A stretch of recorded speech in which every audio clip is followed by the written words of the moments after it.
don't give your strength to women. Proverbs 31 is an interesting chapter in the Bible. Solomon, I think, is writing Proverbs 31 to his children, and this advice that he's giving them comes directly from his mom, that's Bathsheba, and Bathsheba is, according to Solomon, this amazing, this excellent woman. And in one verse, much like he says, it is not for kings to drink wine, to desire strong drink. Also, don't give your strength to women. Like, that is not a proper motivation to live life for significant relationships, which means, according to the wisdom of the Bible, which doesn't have a lot to do with salvation particularly, it just has to do with us living a wise life, us making good decisions, us following either the path to destruction or to live like kings and queens. So after he says, don't give your strength to women, he asks the question, an excellent wife, who can possibly find an excellent wife? If we are not to desire significant relationships like that in life, if that's not the thing we are to pursue, which is completely opposite the message of the world, which tells us to go and find somebody special and to find somebody who satisfies our lust, which ends up being this weird dating scene where we end up just using other people. And by the way, dating wasn't around till like the 1890s, at least dating like we think of it today. And in the 1890s, it was loose women who were moving into cities and dating men, and they were conflated with prostitution, right? So this is kind of the origin of dating. That's where dating comes from, and dating really is kind of similar to prostitution, right? The lady will go out with the guy, and the guy will pay for the lady's stuff and give the lady a bunch of stuff in exchange for her spending her time exclusively with him. There are a lot of similarities there, right?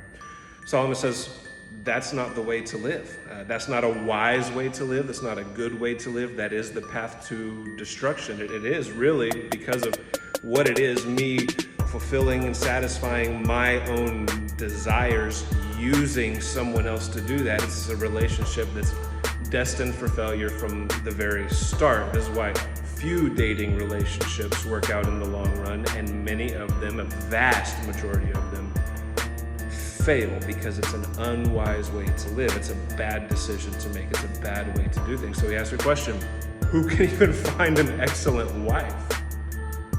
So an excellent wife, like, trusts, is loyal to her husband, and her husband trusts in her. This is how he starts.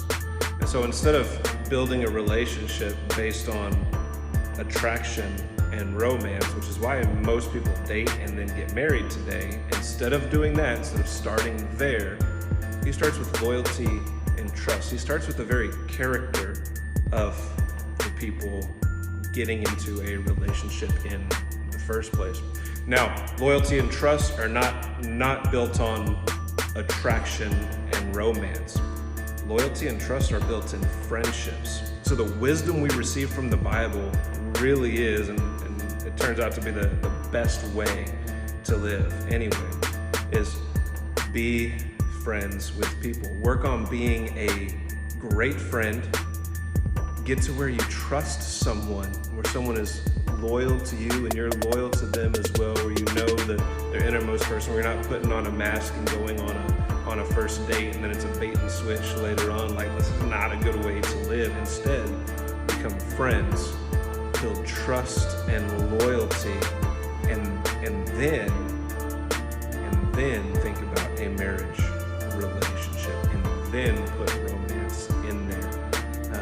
This is Solomon's advice to his children. This, I think, is how we avoid the path of destruction in marriage, is just by approaching it differently than the world does.